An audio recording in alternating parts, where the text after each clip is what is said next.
Hola a todos, hoy está con nosotros el profesor de Historia Martín Lucero. Martín, ¿cómo te va? ¿Qué tal? Buenas tardes. Y bueno, está haciendo una investigación desde hace un tiempo prolongado sobre el comando de organización, del cual no creo que sea yo el único. Todos tenemos un prejuicio del comando de organización. Yo te voy a contar mi idea descabellada del comando de organización. El conocido CDO, que tuvo como jefe a Alberto Brito Lima, pero no desde un primer comienzo. ¿O sí? Sí. Sí, siempre fue el jefe Alberto Brito Lima. Bueno, de una organización que podría yo calificar como, dentro del peronismo, de extrema derecha, violenta, y que termina plegándose después de la muerte de Perón, o mezclándose en algunos cuadros del comando de organización a la AAA. Para hacerte la corta, ¿no?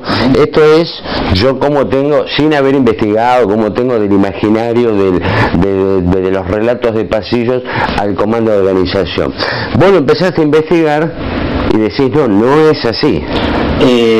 No es así. Digamos, hay algunas cuestiones que por ahí son más específicas. En principio vamos a decir que sí, hay un prejuicio, ¿no?, con el tema de la violencia en Argentina, ¿no? ¿Por qué? Nos podemos preguntar por qué una organización como Montoneros, ¿no?, que abrazó la lucha armada, no tiene esta mirada como sí tiene el comando de organización y otras organizaciones peronistas, las llamaría yo, ¿no?, con otra tendencia, no sé si la llamaría de extrema derecha, ¿no?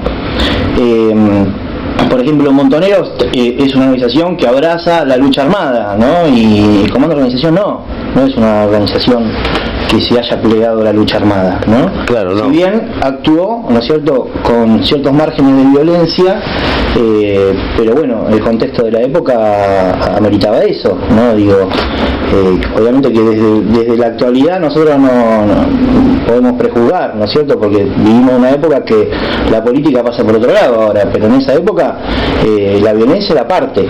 El comando de organización surge como dentro de una pelea de la primitiva o la primera juventud peronista, ¿no? Hay sectores, ya podríamos, hasta lo que yo planteo un poco en el trabajo, es que podríamos rastrear hasta el conflicto que se va a dar después en los 70 entre las juventudes peronistas, ¿no? Digo, hay algunos historiadores que hablan de las juventudes peronistas, claro, no de la JP, ¿no? Porque la JP queda identificada solamente a la JP Montonera, la tendencia, no, izquierda, y hay otras juventudes peronistas. Bueno, está la Juventud Peronista República Argentina, también, por ejemplo. Sí, está la juventud y organizaciones que formaron parte de la juventud peronista, como el Comando de Organización, como Guardia de Hierro, ¿no?, encuadramiento de la juventud peronista también, ¿no? Otras organizaciones. Pero bueno, el planteo de que el conflicto surge a principio de la conformación de la juventud peronista, fundamentalmente con sectores que son míticos de la fundación de la juventud peronista, como Cacho El Cadri, Enbar El Cadri, Jorge Rulli y otros dirigentes de la primera juventud peronista, que bueno, y Brito Lima está con ellos, ¿no? 1960. Un poco antes, 1959, claro. ¿No? Digamos, todo esto de la juventud peronista, como dice una famosa canción, nació en los barrios, ¿no? Nació en los barrios en la lucha contra la Libertadora. O sea, ahí estamos en la resistencia.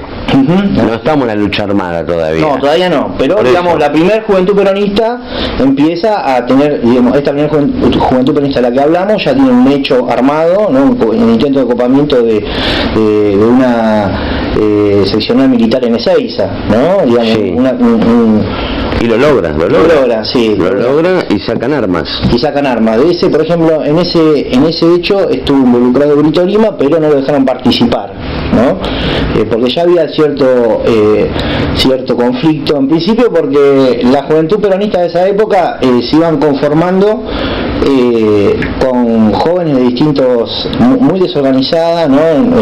Grupos que iban apareciendo y que se iban juntando y se iban conociendo. Y Brito Lima aparece como el representante de la juventud justicialista de La Matanza, ¿no? Es el ámbito donde él... Claro, sí, siempre fue un hombre de La Matanza. Un hombre de La Matanza. Y ya de principio no lo querían, porque él se veía muy identificado con el partido, algo en esa época para los jóvenes peronistas, todos los partidarios fueron los que claudicaron, abandonaron la lucha, ¿no? Después del derrocamiento de Perón, ¿no es cierto? O sea que el partido era algo mal visto, y él se presenta como representante del partido justicialista, ¿no? De la juventud justicialista. Pero bueno, yo decía que un poco lo que podemos plantear es el tema de el choque entre estos primeros grupos peronistas, porque bueno, hay sectores que claramente lo podemos identificar con los sectores de las clases medias, ¿no? Que van a ser los representantes fundamentalmente de la guerrilla peronista o de la juventud, de la tendencia de Montoneros. El Montonero, ¿no? Va a tener, si tenemos que buscar en su gran mayoría cuál es la extracción social de estos sectores, clase media, clase alta, ¿no? Uh-huh. Hay un componente, obviamente que debe haber habido algunos compañeros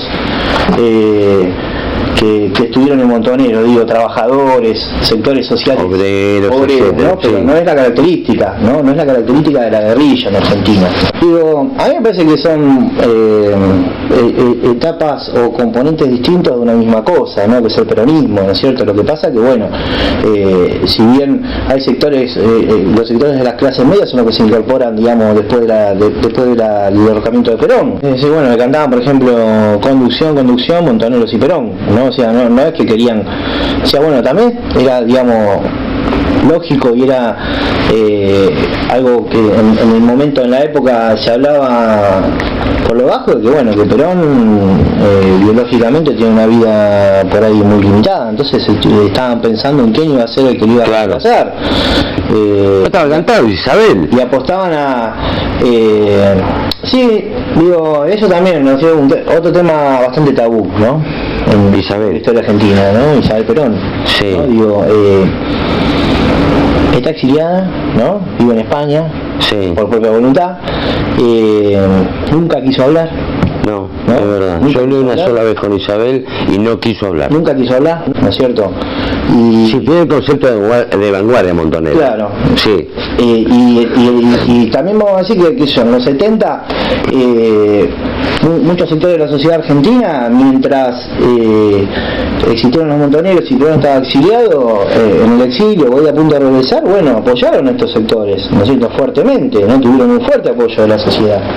Y que después, bueno, me parece a mí, mi interpretación es que después terminan, como dijiste vos, siendo vanguardistas, ¿no es cierto?, y cuestionando, ¿no?, al propio conductor, me parece. La famosa, bueno, los sectores críticos de Montonero dicen que Perón los echó de la plaza, ¿no?, y los sectores favorables a Montonero dicen no los echó, nos fuimos nosotros, ¿no? Bueno, es una cuestión de interpretación. Yo creo que yo que no soy ni una cosa ni la otra, yo creo que se van solos, o sea, Perón les dice Inverber y ellos deciden ir. Y bueno, no lo sé, no le dice váyanse. Bueno, no es necesario que por ahí que Perón les diga váyanse. No, los puteó. ¿No es cierto? O sea, virtualmente los echó, digo, sí. Puede ser una cuestión de interpretación, ¿no? Digo, o sea, si no hubiera dicho lo que dijo, ¿no? Y bueno, la reacción de los jóvenes también, ¿no? Es esperable. Es un hecho lamentable, digo, de desencuentro, me parece, más que nada, ¿no? También debemos pensar que la juventud peronista de la que estamos hablando, de los 70, eran jóvenes muy jóvenes, ¿no? 23 años, sí, 24 años, ¿no? Entonces, pero bueno, vuelvo un poco al conflicto inicial con la juventud peronista, y la verdad que Alberto Brito Lima, y lo reconocen los propios protagonistas de la primera organización de la juventud peronista, estaba rodeado, realmente lo seguían peronistas y trabajadores, digamos que el componente social, ¿no?, del comando de organización es el componente de trabajadores, hijos de trabajadores, ¿no?, y peronistas, ¿no? Y tienen una postura, también es un momento de mucha confusión también, ¿no? Digo, los jóvenes, Perón manda directivas del exilio, ¿no? Y muchos no saben, algunas cosas no las comparten, ¿no? Digo, por ejemplo, el llamado al voto a Frondizi, y muchos sectores no hicieron caso al claro, les parecía raro, ¿no? Ir a votar a Frondizi, un radical. Igual la gran mayoría de los seguidores de Perón, del peronismo que estaba acá, hizo caso, pero bueno, hubo sectores, sobre todo de la juventud, que no hicieron caso, ¿no? Bueno, y Brito Lima, Alberto Brito Lima y el comando de organización tienen una estructura bien verticalista, ¿no? Digamos, o sea, el jefe era Perón, siempre lo fue. Cuando murió Perón, era Isabel.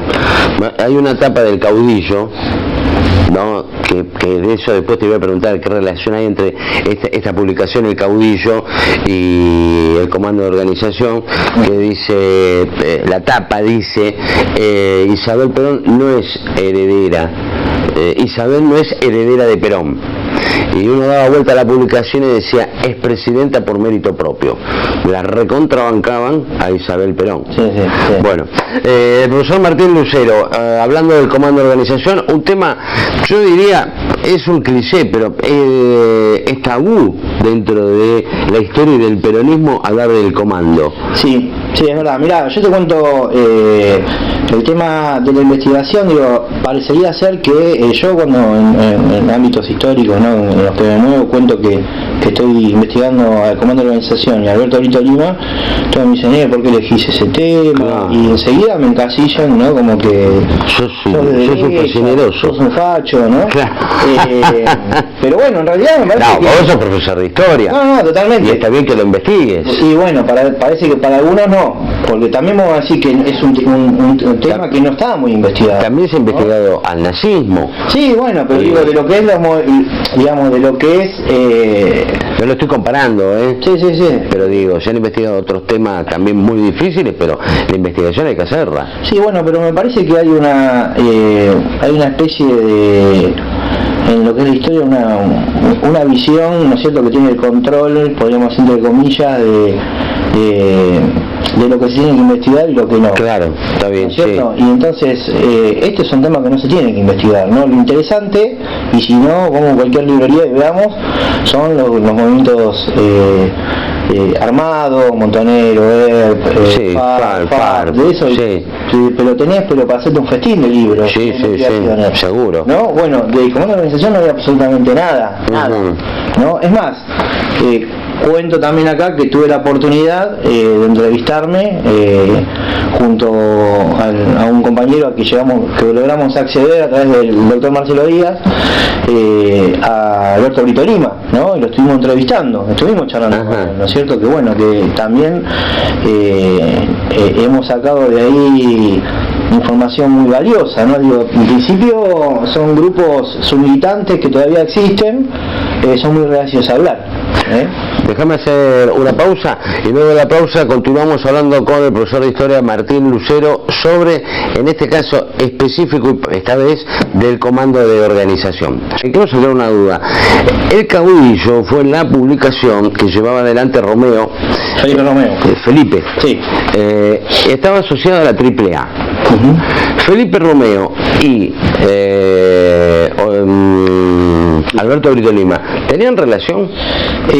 Mira, yo lo que te puedo contestar, de lo que sé hasta el momento, es que no, es que tenía una muy mala relación, sobre todo, bueno, decir Felipe Romeo, decir Caudillo, decir López Rega. ¿no? López Rega, la AAA. Tenía una muy mala relación, ¿no?, con López Rega, ¿sí? Y bueno, y es una... O sea, Alberto Brito Lima, mala relación con López Rega. Tenía mala relación con López Rega. Contrariamente a lo que yo pienso. Sí, eso es lo que él ha contado, porque nosotros nos hemos enterado de varias cosas que él ha contado, ¿no es cierto?, que también teníamos una visión por ahí parecida, ¿no? Porque bueno, acá parece que la derecha, ¿no?, o lo que se llama la derecha peronista, es toda una misma cosa, ¿no?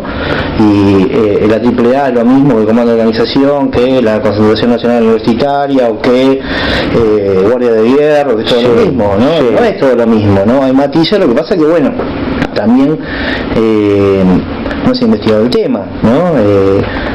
Brito Lima me contó que fue perseguido por la AAA, ¿no es cierto? Y en el momento, por ejemplo, en el momento del golpe del 76, él se tiene que exiliar, ¿no?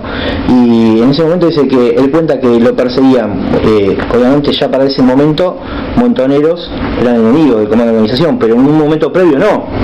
¿no? Por ejemplo, no sé si vos lo ves a Alberto Brito Lima y a los del Comando de Organización cantando FARC y Montoneros son nuestros compañeros, ¿no?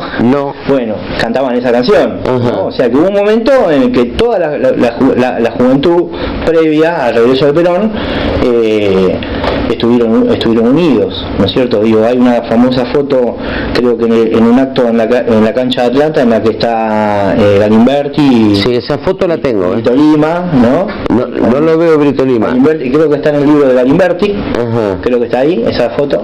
Jorge, y Osinde también está ahí, ¿no? O sea, y...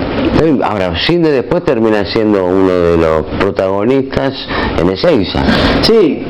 Del tirar de arriba del escenario, digo, ¿no? Ezeiza también es un tema, digamos, que me parece que tiene que empezar a haber una nueva interpretación. No la de Berbisky. No la única, la de Berbisky, la única, claro, digamos. Berbisky, está bien, Berbisky es la derecha contra Montoneros, punto. Se acabó ahí. Un poco, yo te voy a precisar un poquito más. La de Berbisky es emboscada, los montoneros iban felices y contentos de recibir a Perón, ¿no? Y la derecha los esperó a los tiros. Sí, está bien, eso sí el relato de Berbisky. No hicieron nada, ¿no? Ellos fueron los montoneros con ondera. Bueno, él cuenta otra visión. Nosotros a Brito Lima le preguntamos por ese.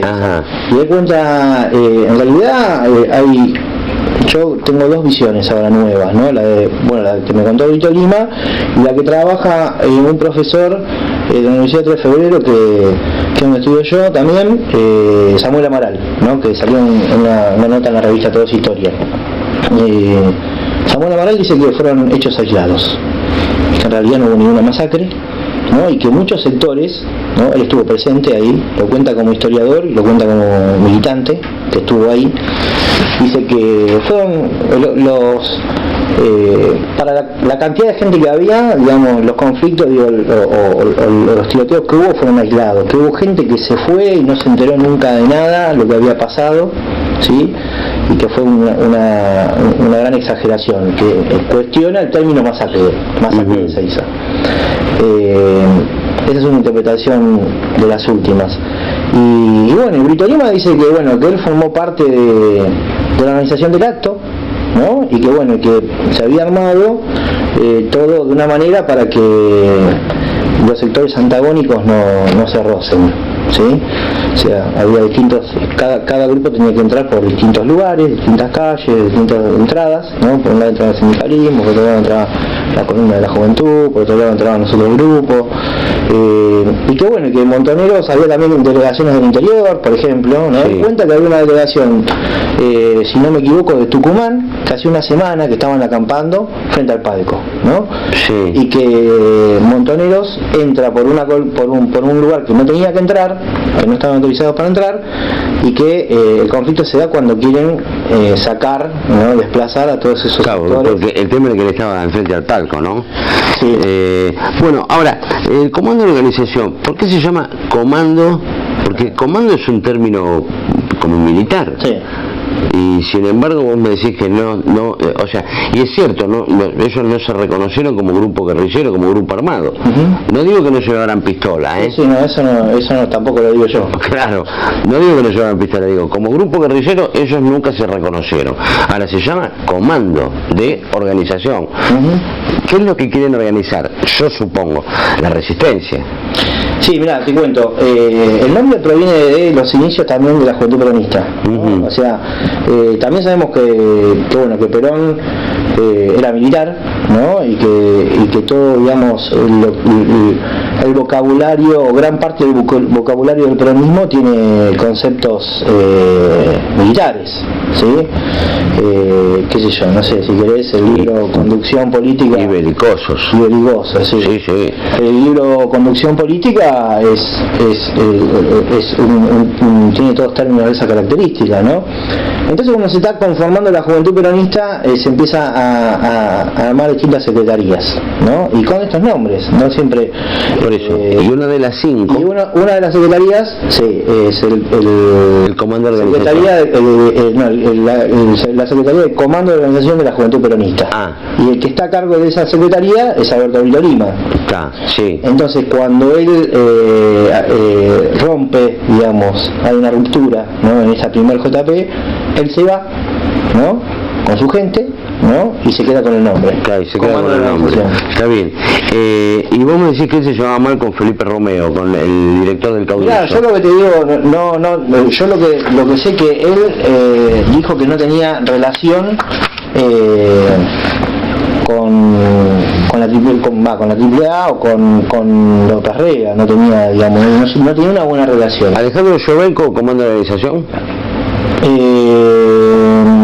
Sí, comando de la organización. Tomó Malvinas con Dardo Cabo. Estuvo en el operativo ese. Sí, con Dardo Cabo. Jorge Seraski, Norma Kennedy. Un personaje, Norma Kennedy. Norma Kennedy. Nosotros, digamos, volviendo un poco al tema del hermetismo, ¿no? Digo, todavía hoy, ¿no es cierto?, los militantes del comando de organización siguen sin querer hablar, ¿no? Me resulta muy difícil encontrar a alguien que quiera dar su testimonio. Es una organización muy cerrada. Bueno, perdóname, los montoneros actuales a mí tampoco me quieren hablar de su pasado. Bueno, en realidad es una pena. Nosotros pudimos llegar a Brito Lima a través de un compañero que militó en el comando de la organización. Él llegó, digamos, porque si no hubiera sido posible. Entrevistamos a otro también que nos mostró una faceta interesante también, que todavía la estoy investigando porque digo, fuentes hay muy pocas. Un dirigente intermedio también de La Matanza, que Rolando de Simone, un dirigente de La Matanza, del comando de organización, que me cuenta que... ¿Está trabajando en Urlingan? La verdad que no sé. ¿Abogado? No. No, entonces me confundo. No. Está bien, me confundo. Y bueno, me cuenta que, por ejemplo, muchos de los miembros del comando de organización inicialmente eran luchadores de Titanes en el Ring, ¿no? Por ejemplo, él era este que entrevisté yo, el Gitano Ivanov. Del primer Titanes en el Ring estoy hablando. Pero eso es una cuestión laboral, porque esos Titanes en el Ring era una fantasía en realidad. Digo, también muestra un poco las características, ¿no?, de muchos de los cuadros, ¿no?, del comando de organización, del CDO, ¿no es cierto? O sea que muchos de los que participaron de Titanes en el Ring eran militantes del CDO. Esa es una faceta que todavía estoy investigando, pero he encontrado varios indicios de que Caballero Rojo trabajó en Morón, Bueno, sí. Trabajó en Morón junto a Juan Carlos Jaquinto. Ahora, el tema es, tenemos el comando de organización, la Juventud Peronista de la República Argentina, la JPerra. ¿La JPerra es despectivo? Y así lo llamaba la tendencia. Entonces es despectivo. Sí, totalmente. ¿No? Sí. La Juventud Sindical Argentina. Sí, Juventud Central Peronista la conozco yo. Bueno, la crea Rucci, ¿no? Claro, y la Concentración Universitaria Argentina. También, Concentración Nacional Universitaria. Concentración Nacional Universitaria. Estos serían todos los grupos, ¿no?, que uno cuando escucha la izquierda del peronismo dice, esta es la derecha.